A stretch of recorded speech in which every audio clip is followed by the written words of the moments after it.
नमस्कार दोस्तों, मैं कपिल देव मजाकिया आप लोग का अपने चैनल में तहे दिल से अभिनंदन करते हुए आज मोदी सरकार का जो है उनको लोकसभा सदन में जाकर उनको नेता चुन लिया गया है। नवनिर्वाचित सांसद जो नए आए हैं सब उनको अपना संसद दल का नेता चुना है।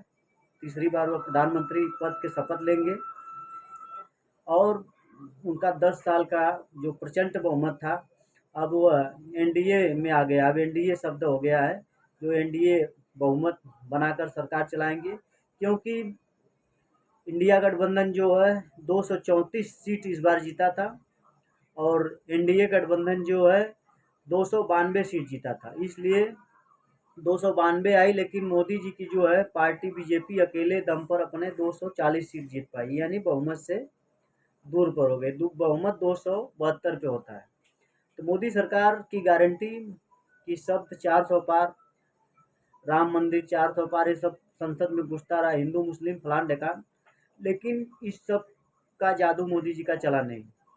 जनता महंगाई मुद्दे, रोजगार, चिकित्सा सुरक्षा व्यवस्था पर वोट दी और इसमें ऐसा वोट डाली जनता। इस बार ऐसा इतिहास हुआ भारत में कि जो पार्टी हारी है, कांग्रेस, जो सत्ता में नहीं है, विपक्ष में, वो भी खुश है। जो सत्ता पक्ष में आए हैं जीत कर भी हंसी नहीं आ रही है।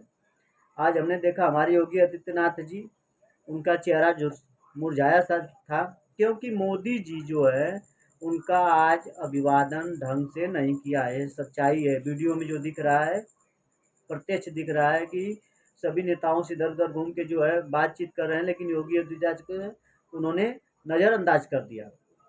अगर योगी आदित्यनाथ नज़रअंदाज किए जाए तो इसका मतलब यूपी में बीजेपी की हार है, लेकिन हार ये इस प्रकार की नहीं है कि बीजेपी यूपी में सीट नहीं जीती है।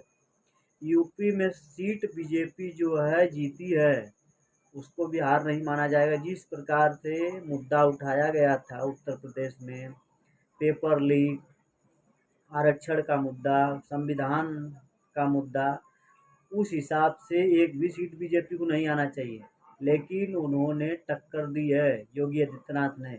उनका नज़रअंदाज करना बीजेपी को कहीं आने वाले भविष्य में बहुत घाटा में कर सकता है। और अब इस बार एनडीए की सरकार जो बनेगी, नीतीश बाबू और चंद्र नायडू जी, ये दोनों जो हैं बैसाखी बन के मोदी जी की रहेंगे और सरकार चलेगी।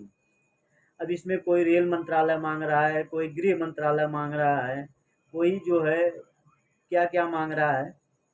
अब ये तो समय बताएगा गठन के बाद कि कौन सा मंत्रालय मांग रहे हैं और उनके साथ क्या होना चाहिए। इस बार के चुनाव में ईवीएम का मुद्दा जो था वो था, लेकिन अब मोदी जी भी कहे कि ईवीएम जो है अब 29 के बाद चिल्लाएंगे, तो 29 में ही चुनाव होगा ना, सरकार में तो आप ही न रहेंगे। लेकिन ईवीएम पर जनता का सहमत है। ईवीएम तो हटा के चुनाव करा लीजिए, क्या दिक्कत है। अब दोनों पक्ष तो बराबर बराबर है, दोनों लोग नाराज नहीं हो, ईवीएम हटा दो। इस पर से कभी ईवीएम पर बीजेपी आरोप लगाती है जब कांग्रेस में सत्ता में होती है, जब आप लोग सत्ता में होते हैं तो कांग्रेस लगाती है, यानी कांग्रेस के घटक दल जो है उनके गठबंधन के दल भी लगाते थे। लेकिन एक बात और है कि उत्तर प्रदेश में समाजवादी पार्टी भारत की सबसे बड़ी तीसरी पार्टी बन गई। ये इतिहास में दर्ज हो गया, क्योंकि अभी तक मुलायम सिंह यादव जो पार्टी के गठन किए थे, पार्टी को चलाए थे, उन्होंने इतनी सीट नहीं जीती थी। वो 35 सीट जीते थे, अखिलेश यादव ने 37 सीट जीतकर उत्तर प्रदेश में भारत की तीसरी पार्टी बना दिया और चमकते हुए सितारे हो गए। लेकिन अब एक बात और ख़ास बात है, अभी महाराष्ट्र में चुनाव है, इस साल भर के अंदर हरियाणा में है और अदर राज्यों में है। उसके बाद 2027 में उत्तर प्रदेश में भी चुनाव है। क्या 2027 में योगी दोबारा मुख्यमंत्री बनेंगे? इस हिसाब से लगता है, जिस हिसाब से वोट परसेंटेज मिला है समाजवादी पार्टी को, 58% वोट मिल गया है लगभग। कहीं कहीं तो मान लो एकदम खर्चा। अब प्रधानमंत्री जी की बात करो, जहाँ 4 लाख वोटों से जीता करते थे, वहाँ 1.5 लाख वोट पर आ गए। एक प्रकार से बीजेपी की नैतिक हार है, लेकिन हार नहीं माननी चाहिए, क्योंकि प्रधानमंत्री वही बन रहे हैं। तीसरा कार्यकाल हो रहा है भारत में जो है जवाहरलाल नेहरू के पंडित नेहरू जी के बाद जो है भारत का कोई तीसरी कार्यकाल संभालने वाला प्रधानमंत्री नरेंद्र मोदी होंगे। अगर वो 5 साल चला देंगे तब, नहीं तो उस तरह तो अटल जी भी शपथ दिए थे लेकिन सरकार गिर गई थी, चली नहीं।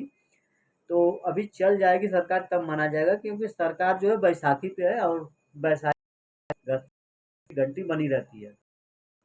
अब भविष्य के लेकर जो है चिंता है। बीजेपी मंथन का दौर चालू है। योगी आदित्यनाथ जी का चेहरा सूखा हुआ, कभी जो चेहरा कभी झुकता नहीं था वह झुका हुआ है।